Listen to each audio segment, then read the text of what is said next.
Assalamualaikum warahmatullahi wabarakatuh.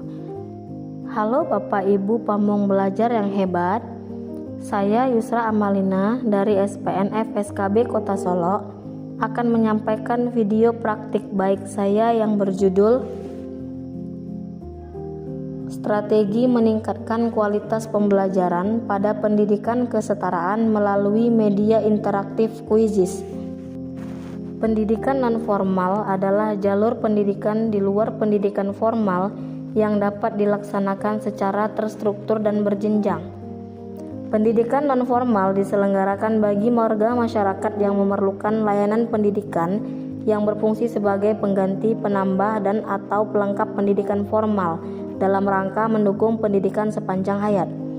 Satuan penyelenggara pendidikan non-formal meliputi Sanggar Kegiatan Belajar atau SKB, lembaga kursus pelatihan, kelompok belajar, pusat kegiatan belajar masyarakat, dan taman bacaan masyarakat.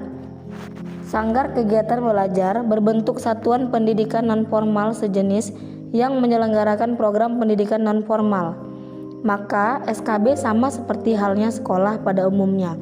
Ia adalah satuan pendidikan. Bedanya SKB menyelenggarakan pendidikan non-formal sedangkan sekolah menyelenggarakan pendidikan formal.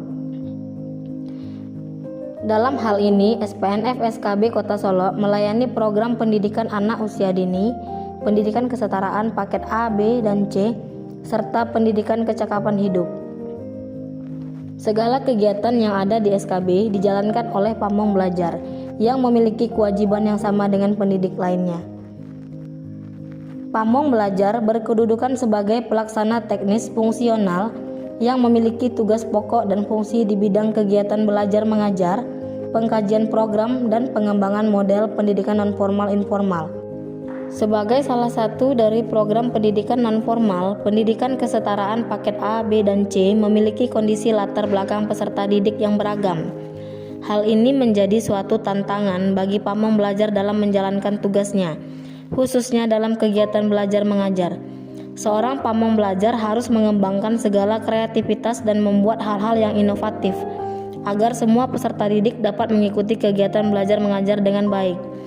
Berdasarkan pengalaman yang terjadi di lapangan, ditemukan banyak masalah dalam kegiatan pembelajaran yang dilaksanakan, yaitu masih banyak pamong belajar yang menerapkan sistem yang monoton, model dan metode pembelajaran yang tidak variatif, kewalahan dalam mengukur peningkatan kompetensi, dan lainnya. Berdasarkan pengalaman yang terjadi di lapangan, ditemukan banyak masalah dalam kegiatan pembelajaran, yaitu masih banyak pendidik yang menerapkan sistem yang monoton, model dan metode pembelajaran yang tidak variatif, kewalahan dalam mengukur peningkatan kompetensi, dan lainnya. Hal ini menyebabkan kualitas pembelajaran kesetaraan jadi rendah. Dibuktikan dari susahnya peserta didik menerima materi, bersikap pasif, sering cabut, merasa bosan di kelas, tingkat frekuensi kehadiran yang menurun, prestasi belajar yang menurun, dan masih banyak lagi. Dari fakta-fakta yang ditemukan, pamong belajar berusaha untuk menyusun strategi tersendiri untuk meningkatkan kualitas pembelajaran yang diharapkan. Dalam hal ini, strategi yang dilakukan adalah melalui media interaktif Quizizz. Dalam penerapannya, pamong belajar membuat persiapan soal atau kuis, kemudian disosialisasikan, lalu mendampingi peserta didik secara langsung atau via online dengan memanfaatkan gadget seperti handphone dan laptop. Hal ini tentu saja merupakan sesuatu hal yang menyenangkan bagi semua peserta didik yang dapat hadir di kelas maupun bagi yang berhalangan hadir dikarenakan bekerja atau hal lainnya. Pamong belajar dapat menciptakan suasana kelas yang interaktif dan partisipatif melalui ide menerapkan media Quizizz. Dalam melakukan praktik baik tersebut, maka dibagi dalam 3 tahapan kegiatan, yaitu perencanaan, pelaksanaan, dan evaluasi. Pada tahap awal perencanaan, pamong belajar membuka akun Quizizz terlebih dahulu melalui situs web Quizizz dan login.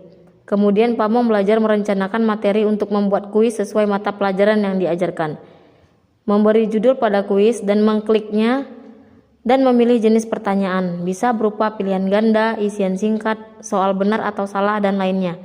Pamong belajar menulis pertanyaan yang relevan, pilihan jawaban yang sesuai, dan bisa menambahkan gambar atau video jika diperlukan. Agar media Quizzes berjalan dengan baik, maka Pamong Belajar membuat pengaturan seperti durasi waktu, mode kompetitif atau belajar, dan peserta didik dapat melihat jawaban yang benar setelah kuis selesai. Setelah selesai membuat kuis, Pamong Belajar mendapatkan kode kuis unik yang dapat dibagikan kepada peserta didik atau bisa juga melalui scan barcode. Selain kuis, dapat juga membuat presentasi materi pembelajaran, memberikan angket, dan lain sebagainya. Pada tahap pelaksanaan dan pendampingan kegiatan, siswa memasukkan kode kuis yang dibagikan oleh Pamong untuk bergabung. Selama kuis berlangsung, Pamong Belajar bisa memantau kemajuan siswa secara real time dan memberikan dorongan jika diperlukan. Jika ada waktu, diskusikan pertanyaan yang sulit setelah kuis untuk memperdalam pemahaman. Setelah kuis selesai, Pamong Belajar dapat melihat hasil dan analisis yang menunjukkan performa siswa. Analisis ini membantu mengidentifikasi area yang perlu ditingkatkan. Kemudian Pamong Belajar memberikan umpan balik berdasarkan hasil kuis tersebut. Sampaikan umpan balik kepada peserta didik berdasarkan hasil kuis. Gunakan hasil analisis untuk merancang sesi pembelajaran berikutnya yang lebih efektif. Kemudian ada tindak lanjut kegiatan, yaitu memberikan materi atau sumber belajar tambahan untuk peserta didik yang membutuhkan bantuan lebih lanjut, dan membuat kuis lanjutan untuk meninjau kembali atau memperdalam topik yang telah dibahas. Dengan mengikuti tahapan ini, Quizzes dapat diintegrasikan secara efektif ke dalam proses pembelajaran, membuat pengalaman belajar menjadi lebih interaktif dan menarik bagi peserta didik.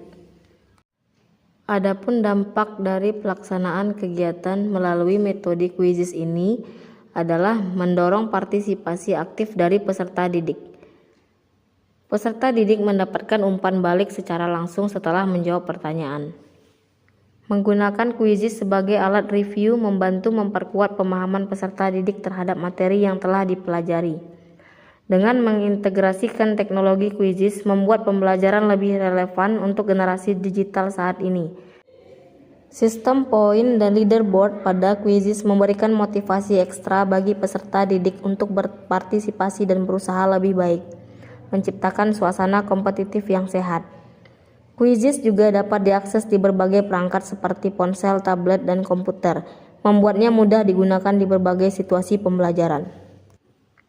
Bagi Pamong Belajar, metode Quizzes ini juga bisa dibuat dengan berbagai topik dan tingkat kesulitan, memudahkan Pamong Belajar untuk menyesuaikan materi sesuai kebutuhan peserta.